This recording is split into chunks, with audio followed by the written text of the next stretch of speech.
Good morning, students. This is M. Prasad Raju. Stand before you to continue the classes of Unit 2 Applied Physics. And in Unit 2, we have the first portion is called lasers. Let us see the sequential topics of lasers. We'll see now. Is it clear? Okay. Now, first of all, I would like to explain what exactly lasers are telling. Is it clear? So, now we are going to have laser. First of all, in unit 2, we have two important topics. One is called lasers and other one is called fiber optics. Okay. So in lasers, what is the acronym of the word called lasers? Lasers means L means light, A means amplification, S means stimulated, E means emitted, R means radiated. Okay, so therefore, how do we define these lasers, my dear students? Light amplification by the stimulated emission of radiation, that we are going to call it as lasers. Is it clear? Laser is a device which can produce highly coherent, highly directional, and high intense beam of monochromatic radiation. So the three important characteristics followed by this laser light is, first one is highly coherent, second one is highly directional, and the third one is high intense beam of monochromatic radiation. Is it clear? And laser is an amplifier of light. It is also known as the generator of light. So how do we call this as generator? Because it produces the monochromatic light formation. Is it clear? That was the basic difference between the ordinary light and laser light. Okay. Laser is acting like an amplifier of light. Sometimes we use it to call this light as amplifier of light, and sometimes we also call it as generator of light. Okay, so that is why we gave you the three important characteristics, as I told you now, which is known as, this is called highly coherent, first one, second one is highly directionality, and the third one is highly intense beam. Let us explain those topics one after another. Okay, because they were coming under the characteristics of laser. So if you see the characteristics of laser, there are four characteristics of laser beams. The first one is known as highly monochromatic. The second one is highly coherent. The third one is highly directionality. And the fourth one is high intensity. Is it clear? Now let us explain one after another. The first and foremost characteristic property of lasers is highly monochromatic. What does that mean here? So the first one is, it refers to single frequency radiation. Second one is, laser light has a single spectral color and almost perfect monochromatic light available, and laser light has high degree of monochromaticity. Is it clear? So let me explain these 3 points here. What is meant by the single frequency radiation? Because if you take the polychromatic light and monochromatic light, in monochromatic light we will get only one single frequency radiation. But if you go to polychromatic light, there are number of several colors. Each color is producing their own its frequency radiations. That is the difference between monochromatic light formations and polychromatic light formations. Okay, and laser light has a single spectral color and almost the perfect monochromatic light available. Only one single color we are expecting from laser light. But if you take white color, whenever a white light which falls on a prism surface, we would like to get 7 colors. So because that is polychromatic light, and also call it as white light. But a monochromatic light laser gives only single spectrum color. It is almost monochromatic light, perfectly monochromatic light. That is why it is highly monochromatic. And if you take laser light, it will have high degree of monochromaticity. That is why the first character coming under lasers is highly monochromatic. And we will go for the second one, which is known as highly coherent. What is meant by highly coherent here? Is it clear? Let me explain the term called coherent. Coherent అంటే ఏమంటామంటే తెలుగులో సంబద్ధత అంటాము. సంబద్ధత కాంతి జనకాలు అంటే coherent light sources అంటాం ఇంగ్లీష్లో. అంటే ఒక రెండు light sources constant phase difference తో కనుక ప్రయాణం చేస్తున్నట్లయితే దాన్ని మనం coherent sources అంటాము. అంటే coherence అనేటువంటిది ఏంటంటే ఒక ఫినామినన్ అన్నమాట. అంటే coherence is expressed in terms of ordering of light. This is point here. Okay, so ante laser light is characterized by a high degree of ordering light field than the other light sources. If you take other light sources like polychromatic, and if you take laser light coming under monochromatic light, the laser light is characterized by high degree of ordering light, because The other lights doesn't have this high degree of ordinary light. That is the difference between other light sources and laser light. Okay, and the coherence and monochromaticity are related together by the following relation. Suppose if you take the coherence and monochromaticity, these two are going to be expressed the degree of non-monochromaticity. How it will be explained here? If we see this equation, delta V by V naught is equal to C by LC into nu naught. That means where C is equal to velocity of light and LC is equal to coherence length and nu C is equal to mean frequency. Is it clear? So these are the terms that we are having in the second characteristic property of laser, which is called highly coherent. Coming to the third property, my dear students, the third important characteristics of laser is highly directionality. Okay, what is meant by the directionality? Directionality అంటే తెలుగులో ఏమంటామంటే దిశను కలిగినటువంటి light అన్నమాట. అంటే laser light has a high degree of directionality. It can travel over long distances without much loss of energy. ఎక్కడ కూడా శక్తి అనేది నాశనం కాకుండా చాలా దూరం ఎక్కువ దూరం ప్రయాణం చేస్తూ ఉంటారు అనమాట. అందువల్ల the laser light can travel up to long distances without much loss of energy. And the directionality of laser beam can be expressed in terms of divergence. If you take the equation mode, the directionality of laser beam is expressed in terms of divergence. That divergence I can represent with delta theta is equal to R2 minus R1 by D2 minus D1. Let me explain what is R2, R21 and what are D1 and D2. ఇక్కడ R2 and R1 అనేటువంటి వాటిని మనం ఏమంటామంటే ఎక్కడైతే laser beam spots పడతాయో వాటి యొక్క రేడియైగా పరిగణిస్తాం. రేడియై అనేది ఫ్లోరల్ అనమాట, వ్యాసార్థాలు అంటాం తెలుగులో. ఓకే, లేజర్ బీమ్ స్పాట్స్ కనుక స్పెరికల్ రూపంలో ఉండి ఫోకస్ అయినప్పుడు దానికి రేడియస్ కనుక మనం కనుక్కుంటే ఆ రేడియస్ ని మనం ఏమంటామంటే R1 is first radius, R2 is second radius. అలాగే D1 అనేటువంటిదేమో ఫస్ట్ డిస్టెన్స్, D2 అనేది సెకండ్ డిస్టెన్స్. సో అలాంటప్పుడు మనము ఈ డైవర్జెన్స్ ఫిగర్ ని ఎలా కనుక్కుంటామంటే delta theta is equal to R2 minus R1 by D2 minus D1. This is what is known as the third characteristic property of laser, which is called high directionality. And the last property of lasers is high intensity. Let us see this. Laser radiation or all the emitted waves are in phase or coherent. దాదాపుగా మనకి laser radiations అన్ని కూడా emitted waves గా పరిగణిస్తాము, ఒకే phase లో ఉంటాయి. లేదంటే ఒక కాన్స్టెంట్ ఫేజ్ లో ఉంది అంటే ఖచ్చితంగా వాటిని కోహరెంట్ సోర్సెస్ గానే మనం పరిగణిస్తాం. Okay, as I told you now, సంబద్ధత కాంతి జనకాలు లేదంటే కోహరెంట్ సోర్సెస్ అని ఎప్పుడు అంటామంటే ఒక లైట్ సోర్స్ కాన్స్టెంట్ ఫేజ్ తో కనుక ప్రయాణం చేస్తూ ఉన్నట్టయితే దాన్ని మనం ఏమంటామంటే లేజర్ లైట్ సోర్సెస్ అంటాము.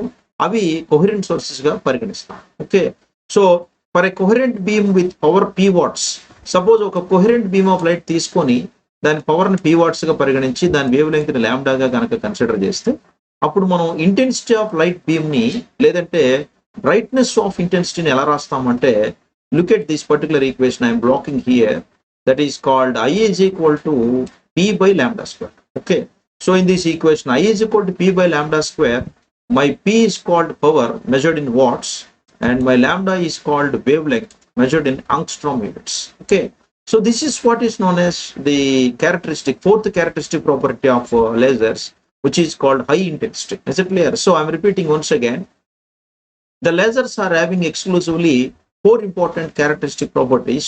One is called highly monochromatic, second one is highly coherent, third one is highly directionality, and fourth one is highly intensity. Is it clear? Now coming to the next consequent topic, which is known as, after finishing this characteristic properties of lasers, now we are going to enter into the most important topic, which is called basic principles of lasers. Is it clear? So what is meant by the basic principles? Exclusively I would like to tell you in these basic principles, the first one is known as absorption, my dear students.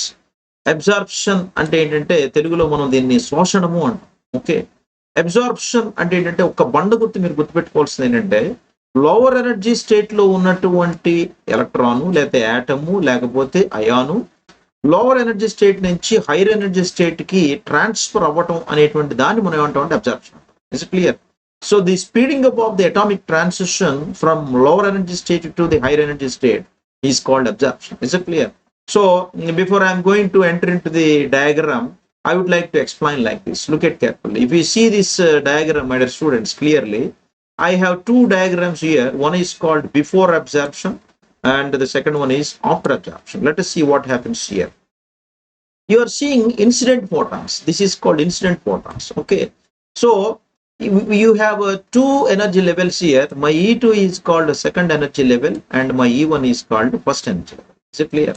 And when you have two energy levels, this E1 energy level is called ground state energy level. మనం దాన్ని అలా కూడా పిలవచ్చు. అలాగే E2 నేమో excited state level energy అని కూడా మనం పిలవచ్చు. ఓకే. సో ఇప్పుడు E2 మైనస్ E1 నేను ఎలా రాయొచ్చు అంటే H nu అని రాశాను ఇక్కడ నేను. అంటే దాని అర్థం ఏమిటి? The difference between two energy levels is nothing but called H nu. What is H nu? Energy of the photon. Is it clear?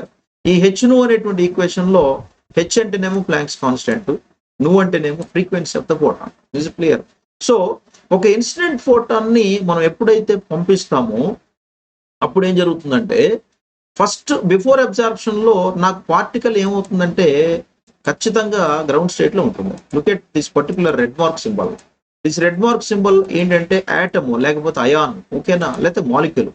ఇది మనకి ఏమవుతుందంటే బిఫోర్ అబ్జార్ప్షన్ లో గ్రౌండ్ స్టేట్ లో ఉంటుంది, కానీ ఆఫ్టర్ అబ్జార్ప్షన్కి వచ్చేటప్పటికి హైయర్ ఎనర్జీ స్టేట్ లోకి వచ్చేస్తుంది. ఇక్కడ హైయర్ ఎనర్జీ స్టేట్ ఏంటి అంటే మనకి E2 అన్నమాట. This is called E2. So what is this N1 and N2 represents here?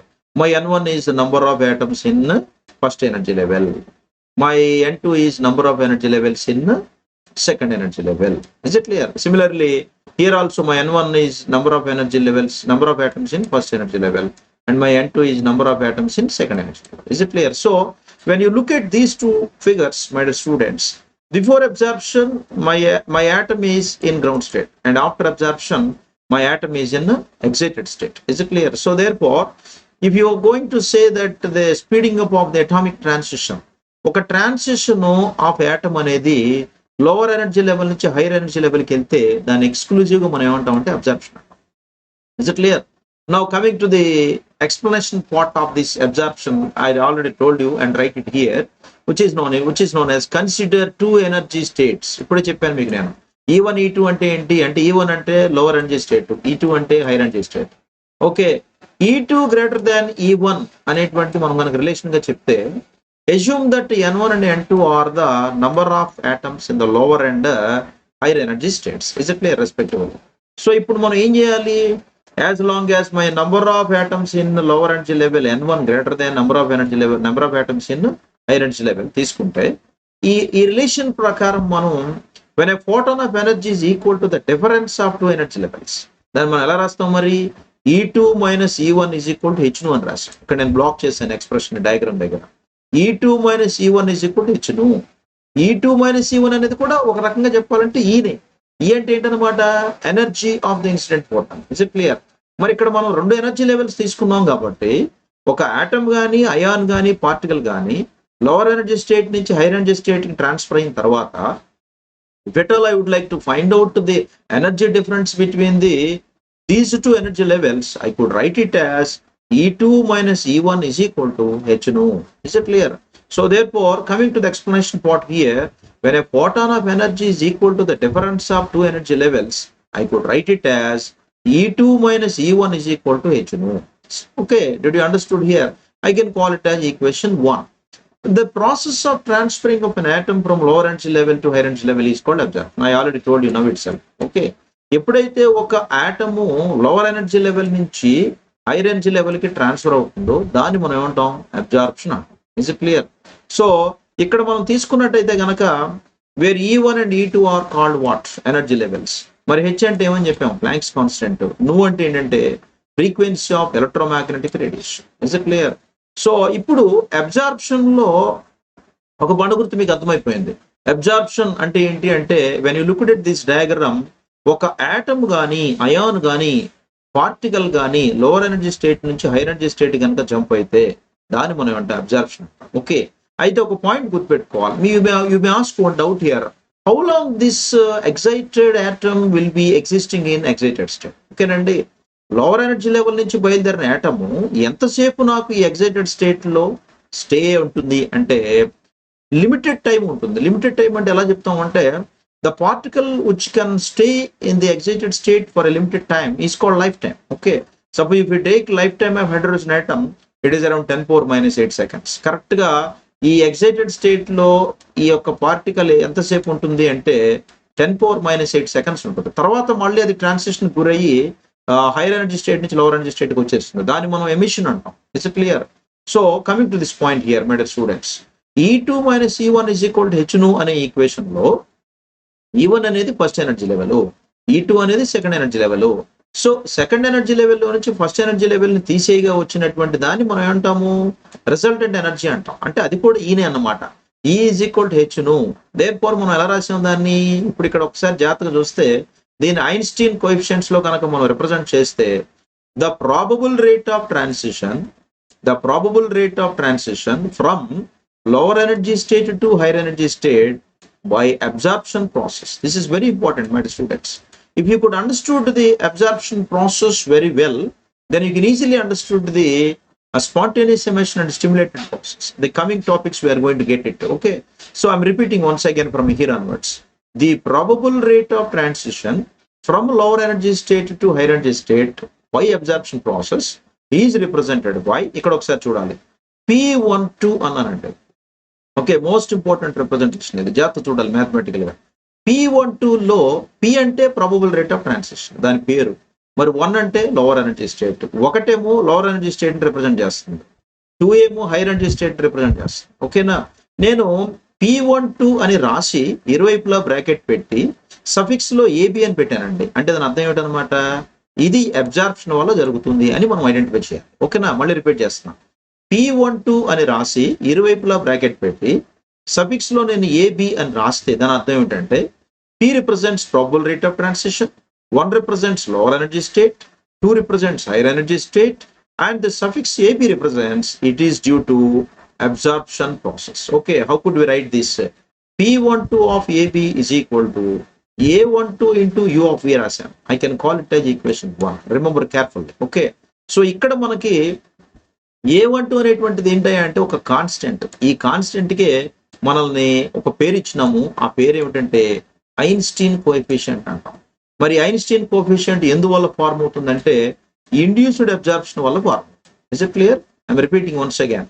Wear A12 is constant called Einstein coefficient for induced absorption. Okay, అలాగే మరి U of V అంటే ఏంటంటే energy density corresponding to frequency difference of energy level states, that is E1 and E2. Okay, so E1 E2 అనేటువంటి రెండు energy లెవెల్ల మధ్య ఉన్నటువంటి difference కి corresponding గా ఉన్నటువంటి ఎనర్జీ డెన్సిటీ అంటాం. That is nothing but called what, U of V. Okay, so ఇప్పుడు మనకి రేట్ ఆఫ్ ప్రాబబిలిటీ ట్రాన్సిషన్ తెలిసిన తర్వాత, అలాగే ఎనర్జీ డెన్సిటీ తెలిసిన తర్వాత, if at all you would like to find out the rate of decay of atoms in the lower energy state, specific గా మనకు lower energy state నుంచి ఆటమ్ బయలుదేరింది కాబట్టి rate of decay of atoms lower energy state లో కనుక రాయాల్సి వస్తే అప్పుడు మనం ఈ మూడో ఈక్వేషన్ కన్సిడర్ చేస్తాం. ఏంటో చూద్దాం.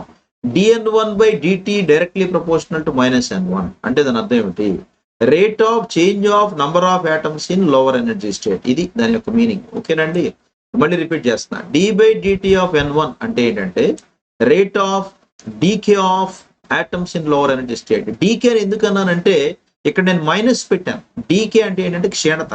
ఓకేనండి, అంటే number of atoms lower energy state లో తగ్గిపోతూ ఉన్నాయి అని చూపించడానికి మనం ఈక్వేషన్ ఎలా రాసామంటే the rate of decay of atoms, rate of change of అన్నప్పుడు మ్యాథమెటికల్ గా d/dt of N1 directly proportional to -N1.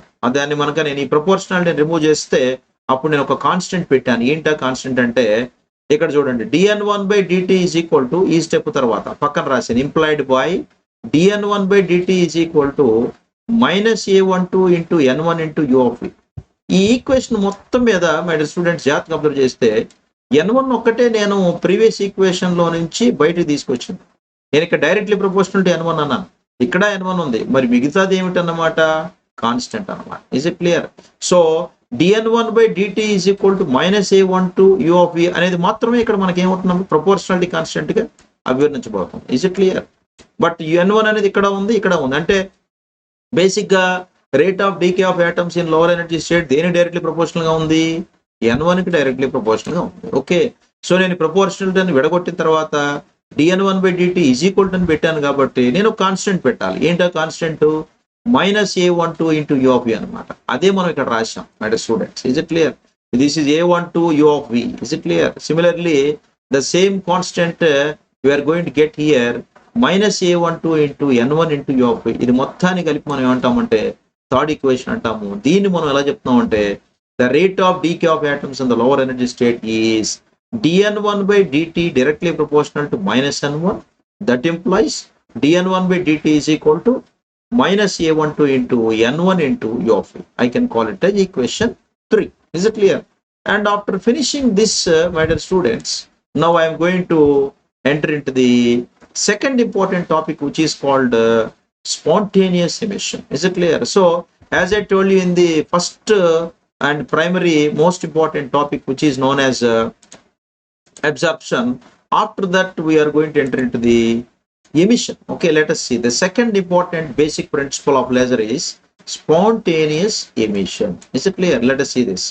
I wrote one important definition, engineering definition of the spontaneous emission is, I think you have learned it in intermediate level also, but I wrote here, the speeding up of atomic transition from higher energy state to lower energy state is called spontaneous emission. Take it granted, my dear students. Okay, ఎప్పుడైతే hire energy state నుంచి lower energy state కి ఒక atom fast గా transition అయ్యి lower energy state లో వచ్చేస్తుందో ఆ process ని మనం ఏమంటామంటే స్పాంటేనియస్ ఎమిషన్ అంటాం మై డియర్ స్టూడెంట్స్. ఓకే, దానికోసం మనం ఏం చేస్తామంటే ఒక 2 ఎనర్జీ స్టేట్స్ తీసుకుంటాం. Consider 2 energy states E1 E2 such that ఇక్కడ ఒక కండిషన్ పెట్టాం. ఏంటా కండిషన్ అంటే నంబర్ ఆఫ్ ఆటమ్స్ ఎప్పుడు కూడా హైయర్ ఎనర్జీ స్టేట్ లోనే ఎక్కువ ఉంటాయి, నంబర్ ఆఫ్ ఎలక్ట్రాన్స్ అన్ని కూడా లోవర్ ఎనర్జీ స్టేట్ లో తక్కువ ఉంటాయి. నేను అందుకే ఇక్కడ ఏం పెట్టాను, E2 గ్రేటర్ దెన్ E1 అని పెట్టాను. Okay, and assume that n1 and n2 be the number of atoms in lower and higher energy states respectively. Okay,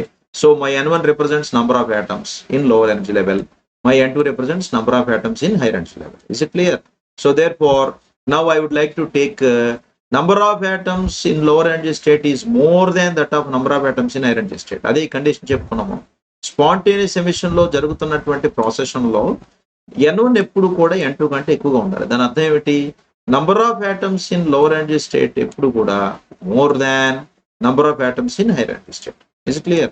అందువల్ల మ్యాథమెటికల్ మనం దాన్ని ఎలా రాస్తామంటే n1 గ్రేటర్ దెన్ n2 అని రాశాను ఇక్కడ. అంటే an atom that can remains in the excited state is 10⁻⁸ seconds. Okay, in the previous observation లో మీకు చెప్పాను. అదేంటంటే లిమిటెడ్ టైం అంటే ఏమిటి, లేదంటే లైఫ్ టైం అంటే ఏమిటి. లైఫ్ టైం అంటే ఏంటంటే the particle which can remains in the state of excitation for limited time is called life time. Okay, ఒక పార్టికల్ కానీ యాటమ్ కానీ ఎగ్జైటెడ్ స్టేట్ లో ఎంత ఎక్కువసేపు స్టే అవ్వగలుగుతుందో దాన్ని మనం లిమిటెడ్ టైం అంటాము, లైఫ్ టైం అంటాము. ఆ లైఫ్ టైము ఎగ్జైటెడ్ స్టేట్ లో ఒక యాటమ్ కి మినిమం ఎంత ఉంటుంది అంటే 10⁻⁸ సెకండ్స్ ఉంటుంది. ఓకే, మరి 10⁻⁸ సెకండ్స్ పాటు ఒక యాటము ఎగ్జైటెడ్ స్టేట్ లో స్టే బ్యాక్ అయిన తర్వాత అక్కడి నుంచి మళ్ళీ ఏం జరుగుతుందంటే లోవర్ ఎనర్జీ స్టేట్ వైపు ప్రయాణం చేస్తుంది. ఓకే, అంటే and then it de-excites to lower energy state by emitting the energy in the form of electromagnetic radiation. Did you understand? A beautiful point here, my dear students. 10⁻⁸ సెకండ్ల పాటు ఒక atom excited state లో stay back అయిన తర్వాత డీఎక్సైట్ అయ్యి lower energy state వైపు ప్రయాణం చేస్తూ అక్కడికి ఏమవుతుందంటే ఎలక్ట్రోమాగ్నెటిక్ రేడియేషన్ విద్యుదయస్కాంత వికిరణాల రూపంలో ఎనర్జీని వెదజల్లుకుంటూ లోవర్ ఎనర్జీ స్టేట్ వైపు ప్రయాణం చేస్తుంది. Is it clear? అప్పుడు మనం ఏం చేస్తామంటే ఆ ప్రాసెస్ ని మనం ఎమిషన్ అంటాం, ఉద్గారము అంటాం తెలుగులో. అంటే హైయర్ ఎనర్జీ స్టేట్ నుంచి లోవర్ ఎనర్జీ స్టేట్ కి ఒక యాటమ్ కనుక ప్రయాణం చేస్తున్నప్పుడు ఎమిషన్ కి గురవుతుంది. That is very important. Is it clear? So అప్పుడు మనకి ఎనర్జీ లెవెల్ డిఫరెన్స్ తీసుకుంటే గనక it is equal to the difference of 2 energy levels E2 - E1 is equal to H2. Okay, so ఇక్కడ కూడా మనం తీసుకుంటే E2 అనేదేమో హైయర్ ఎనర్జీ లెవెల్, E2 అనేదేమో lower energy level. So E2 - E1 is equal to H2 గా రాసాం. నువ్వు అంటే ఇప్పుడే చెప్పుకున్నాం ఫ్రీక్వెన్సీ ఆఫ్ ఎలక్ట్రోమాగ్నెటిక్ రేడియేషన్. మరి హెచ్ అంటే ఏంటి? Planks constant. ఓకే, అది ఎప్పుడు కూడా మన కాన్స్టెంట్ గా ఉంటుంది. 6.623 × 10⁻⁻34 JS ఉంటుంది, joules two seconds. Okay, so ఈ ప్రాసెస్ ను మనం ఏమంటామంటే స్పాంటేనియస్ ఎమిషన్ ఆఫ్ రేడియేషన్ అంటారు. Okay, I would like to explain the spontaneous emission of radiation figure phenomena. If you see this diagram, my dear students, ఇక్కడ చూడండి E1 first energy level లేదా lower energy level, E2 hire energy level, N1 number of atoms in lower energy level, N2 number of atoms in higher energy level. Okay, so emission లో atom ఎక్కడ ఉంటుంది అంటే higher energy state లో ఉంటుంది. జాగ్రత్తగా observe చేయండి. ఇక్కడ నాకు హైయర్ ఎనర్జీ స్టేట్ లో నుంచి లోవర్ ఎనర్జీ స్టేట్ కి రావడానికి ఇది బిఫోర్ కొలిషన్, బిఫోర్ ఎమిషన్. ఇది బిఫోర్ ఎమిషన్ లో ఎలక్ట్రాన్ ఎప్పుడు కూడా, లేదా యాటమ్ కానీ ఎలక్ట్రాన్ కానీ అయాన్ కానీ ఎక్కడ ఉంటుంది అంటే హైయర్ ఎనర్జీ స్టేట్ లో ఉంటుంది. హైయర్ ఎనర్జీ స్టేట్ లో ఉన్నటువంటిది ఆఫ్టర్ ఎమిషన్, ఎమిషన్ జరిగిన తర్వాత ఏమవుతుందంటే అది ఇమీడియట్ గా అలా కిందకు వచ్చేస్తుంది. Is it clear? Okay, so strictly speaking here, ఇక్కడ బిఫోర్ ఎమిషన్ లో ఎగ్జైటెడ్ స్టేట్ లో ఉన్నటువంటి ఎలక్ట్రాన్ కానీ యాటమ్ కానీ ఏమవుతుంది, లోవర్ ఎనర్జీ స్టేట్ లోకి వచ్చేస్తుంది. ఓకేనండి, అంటే E2 - E1 = ఎంత రాసా నేను, H ను రాసా. దిస్ ఈస్ కాల్డ్, ఇక్కడ మీకు ఒక ఏరో మార్క్ కనిపిస్తుంది. ఏంటా ఏరో మార్క్ అంటే దట్ ఈస్ ఎమిటెడ్ ఫోటాన్, అంటే బయటకు వచ్చినటువంటి ఫోటాన్, ఉద్గారము చెందబడినటువంటి ఫోటాన్ గా మనము లేజర్స్ లాంగ్వేజ్ లో చూపిస్తాం. అందుకే ఇక్కడ నేను రాశాను చూడండి, emitted photon. Is it clear? So instant photon ఎప్పుడు కూడా బిఫోర్ ఎమిషన్ ఉంటుంది. ఇక్కడ ఎమిషన్, ఇక్కడేమో నీకు ఇన్స్టెంట్ ఫోటాన్ ఉంటుంది. Suppose if you take like this, like this, like this, this is called what, instant photon. Instant photon ఎప్పుడైతే energy లెవెల్కి enter అవుతుందో అది నాకు ఎమిషన్ కి గురైన తర్వాత హైర్ ఎనర్జీ లెవెల్లో నుంచి, హైర్ ఎనర్జీ లెవెల్లో ఉన్నటువంటి ఎలక్ట్రాన్ లేదా యాటమ్ ఏమవుతుందంటే ఈ లోవర్ ఎనర్జీ లెవెల్లోకి వచ్చేస్తుంది. సో అంటే ఇక్కడ ఈ ప్రాసెస్ మొత్తం మీద మీరు అబ్జర్వ్ చేస్తే my dear students, transition higher ఎనర్జీలో నుంచి లోవర్ ఎనర్జీ జరిగితే ఎమిషన్, అలాగే లోవర్ ఎనర్జీ నుంచి హైర్ ఎనర్జీకి వెళ్తే ఎమిషన్. అది అబ్జార్ప్షన్ అని చెప్పుకున్నాం ఇందాక. ఓకేనా? సో అంటే the spontaneous emission process depends upon the properties of energy states E1 and E2.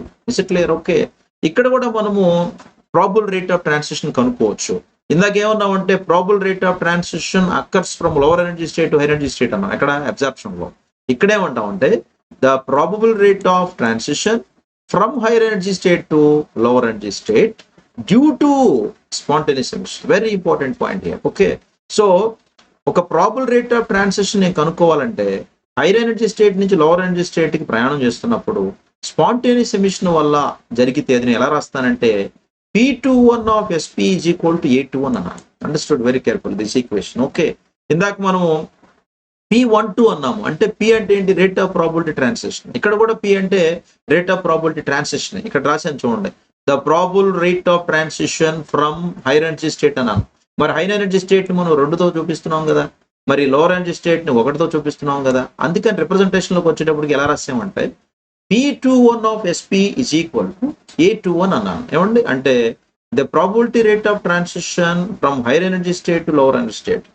2 మీకు ఎక్కడ కనిపించినా హైర్ ఎనర్జీగా పరిగణించాలి, 1 ఎక్కడ కనిపించినా లోవర్ ఎనర్జీగా పరిగణించాలి. Okay, so the probability rate of transition from higher energy state to lower energy state due to SP.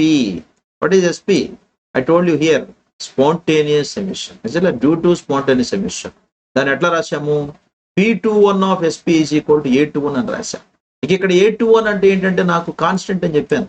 ఆ కాన్స్టెంట్ ని నేను ఐన్స్టీన్ కోఎఫిషియెంట్స్ లో చెప్పుకుంటే it is also termed it as Einstein's coefficient for spontaneous emission of radiation అంటాం నేను. Okay, అప్పుడు మనం ఏం చేస్తామంటే మరి దీన్ని ఉపయోగించి ఒకవేళ మనం rate of decay of atoms కనుక్కోవాల్సి వస్తే the rate of decay of atoms in the higher energy state. ఇందాకేమన్నాం, rate of decay of atoms in lower energy state అన్నాం. N1 పెట్టుకున్నాం మనం అక్కడ, because N1 is the number of energy levels in lower energy. Okay, ఇక్కడ ఏమంటాము, the rate of decay of atoms in the higher energy state అంటే d/dt of N2 directly proportional to -N2. Okay, ఇందాకే చెప్పాను dN2/dt ని ఎలా చదువుతాము, rate of change of N2, rate of decay of atoms in the higher energy state. మరి N2 అంటే ఏమని చెప్పాను, higher energy state, directly proportional to -N2.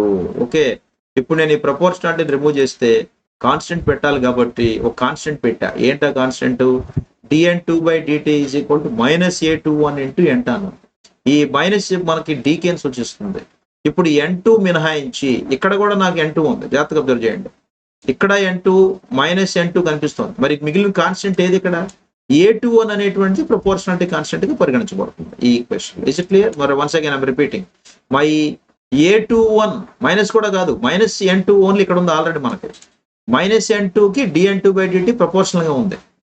ఏమండి, ఇప్పుడు ఈ ప్రపోర్షనల్ రిమూవ్ చేసా అనుకోండి, ఏమొస్తుంది మనకి, dN2/dt is equal to -A21 into N2. అంటే ఈ A21 అనేది ఒక్కటే మనకి ఏమవుతుందన్నమాట, కాన్స్టెంట్ గా పరిగణిస్తాము. ఆ కాన్స్టెంట్ నే మనము ప్రొపోర్షనాలిటీ కాన్స్టెంట్ అని కూడా అనొచ్చు. నేను ఇక్కడ అండర్లైన్ చేస్తున్నాను రెడ్ మార్క్ తో, చూడండి జాగ్రత్తగా. ఇది మాత్రమే మనకి ప్రొపోర్షనాలిటీ కాన్స్టెంట్ గా పరిగణించబడుతుంది. Is it clear? So therefore strictly speaking here now dN2/dt directly proportional to -N2 అయితే followed by implied by dN2/dt is equal to -A21 into N2. Is it clear? This is what is known as spontaneous emission. And the third basic principle is stimulated emission. Okay, ఉత్తేజిత ఉద్గారము అంటాం తెలుగులోది. ఇది spontaneous emission మనం తెలుగులో చెప్పుకుంటే స్వచ్ఛంద ఉద్గారము అంటాం. ఓకేనండి, ఇది వచ్చేసేసి మనం ఏమంటామంటే స్టిమ్యులేటెడ్ ఎమిషన్, ఉత్తేజిత ఉద్గారము లేకపోతే ప్రేరేపిత ఉద్గారము అంటాం తెలుగు లాంగ్వేజ్ లో. దీనికోసం కూడా నేనేం చేస్తున్నానంటే ఒక 2 ఎనర్జీ స్టేట్స్ తీసుకుంటున్నాను. అదేమిటంటే E1, E2 అని తీసుకున్నాను. ఇక్కడ కూడా కండిషన్ మారట్లేదు. అదేమిటంటే E2 greater than E1. Assume that N1 and N2 be the number of atoms in lower energy and higher energy states respectively. Okay, consideration తీసుకున్నాను. ఇప్పుడు నేను ఒక పాయింట్ చెప్తాను, ఇక్కడ కూడా మనకు మారదు. ఏంటంటే లోవర్ ఎనర్జీ స్టేట్ లో ఉన్న నంబర్ ఆఫ్ ఆటమ్స్ కంటే హైయర్ ఎనర్జీ స్టేట్ లో ఉన్న number of energy state atoms తక్కువ ఉండాలి. N1 greater than N2. Is it clear? ఈ రెండు రిలేషన్స్ మీరు గుర్తుపెట్టుకోవాలి. E2 greater than E1 అయితే N1 greater than N2 అవుతుంది. ఓకే, అంటే number of atoms in lower energy state is greater than number of atoms in higher energy state. Is it clear? So the phenomenon of forced emission of photons is called induced emission or stimulated emission. ఇక్కడ కూడా మనం దీని ఏమంటామంటే చూడండి, దీన్ని మనం ఏమంటామంటే the phenomenon of forced emission of photons. Actual గా ఒక ఇన్సిడెంట్ ఫోటాన్ పంపించాం అనుకోండి, before emission after emission 2 form అవుతాయి. 2 పంపించాం అనుకోండి incident photons, after emission 4 form అవుతాయి. ఓకే, ఇట్లా మనం తీసుకుంటే ఒక అవలాంచ్ ఫార్మ్ అవుతుంది. అంటే కంటిన్యూస్ ప్రాసెస్ అన్నమాట. స్టిమ్యులేషన్ కి గురయ్యి ఒక ఇన్సిడెంట్ ఫోటాన్ 2 ఎమిటెడ్ ఫోటాన్స్ గా, ఒక 2 ఇన్సిడెంట్ ఫోటాన్స్ 4 ఎమిటెడ్ ఫోటాన్స్ గా ఇలాగ మనకు ప్రొడ్యూస్ అవుతూ ఉంటాయి. అందువల్ల మనం దీన్ని స్టిమ్యులేటెడ్ ఎమిషన్ గా పరిగణిస్తాం. Okay, once again I'm repeating the definition here. The phenomenon of forced emission of photons is called what? Induced emission or stimulated emission. So other name for stimulated emission is also called induced emission. Okay, ఈ diagram కనుక మీరు చూస్తే before emission, after emission. Before emission లో నేను ఒక incident photon పంపించాను. ఇక్కడ నాకు ఎన్ని వచ్చినాయి ఎమిటెడ్ ఫోటాన్స్? 2 వచ్చినాయి. అంటే ఇలా నెక్స్ట్ డయాగ్రామ్ లో 2 పంపిస్తే 4 వస్తాయి. అంటే E2 - E1 is equal to Hnu. Hnu అనేటువంటి దాన్ని మనం ఏమంటామంటే ఇన్సిడెంట్ ఫోటాన్ అంటాము. ఇక్కడ కూడా మనం తీసుకుంటే the probable rate of transition of higher energy state to lower energy state. Spontaneous emission లో కానీ అలాగే స్టిమ్యులేటెడ్ ఎమిషన్ లో ఒక కామన్ డిఫరెన్స్ ఏంటంటే ఎమిషన్ అనేది ఎప్పుడు కూడా హైయర్ ఎనర్జీ స్టేట్ నుంచి లోవర్ ఎనర్జీ స్టేట్ కి జరుగుతుంది. This is very important point. అంటే transition always occurs in both the emissions is same. Is it clear?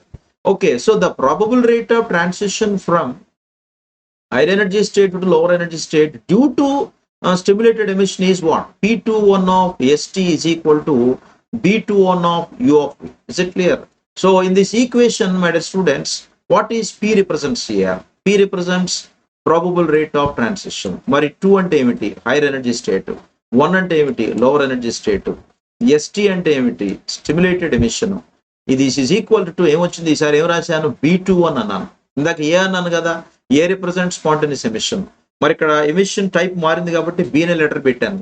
అంటే the probable rate of transition from hire energy state to lower energy state of stimulated is equal to B21 of U of V అని రాశాను. Is it clear?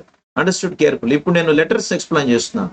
P అంటే probable rate of transition, 2 represents higher energy state, 1 represents lower energy state.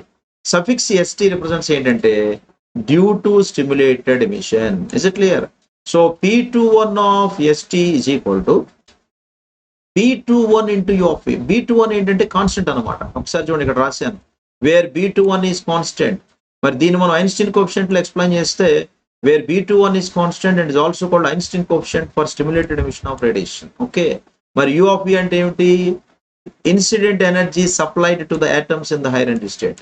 Hire energy state లో ఉన్నటువంటి atom కి కొంత ఎనర్జీని supply చేయాలి. ఆ సప్లై చేసేటువంటి ఎనర్జీని మనం ఏమంటామంటే U of V అంటాం. Is it clear? దీన్ని మనం ఎనర్జీ డెన్సిటీ అని కూడా అనొచ్చు. Energy per unit volume is nothing but energy density. Is it clear?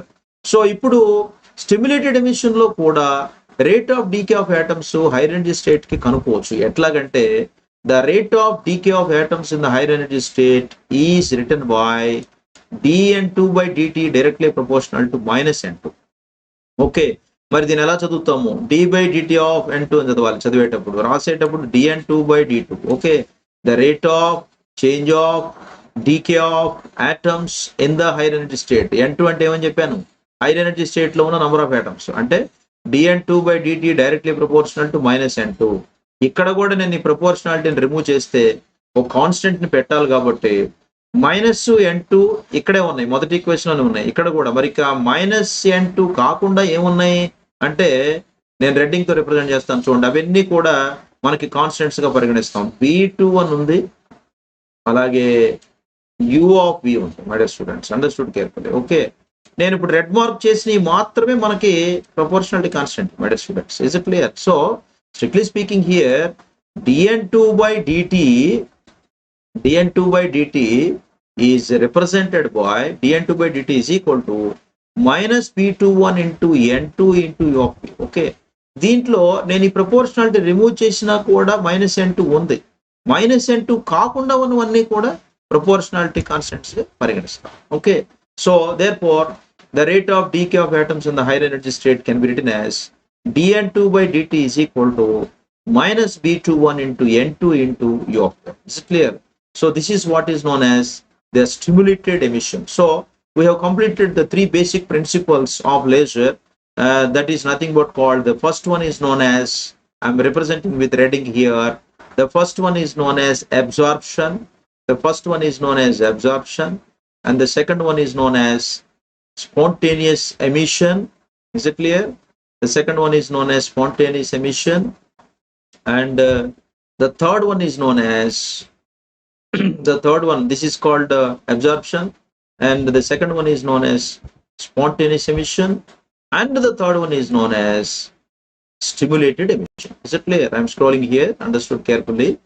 So the third basic principle is called stimulated emission. After finishing these three basic principles of laser, now we are going to enter into a very, very important short answer expecting from this unit 2, which is called differences between spontaneous and stimulated emissions. Okay, one of the most important essay question every year we expect from this unit, which is known as differences between spontaneous and stimulated emissions. Okay, so if your page is divided like this into two columns, one is for spontaneous emission and other one is for stimulated emission, let us know the differences that distinguish. This question you might ask it like this: distinguish between spontaneous and stimulated emission, or resemblances between spontaneous and stimulated emission, or differences between spontaneous and stimulated. Anyway, they can ask like this. Okay, so if you see these differences, I will explain one after another. In spontaneous emission, as I told you in the fundamentals of basic principles of spontaneous and stimulated, transition always occurs from higher energy state to lower energy state. The same difference here also applicable.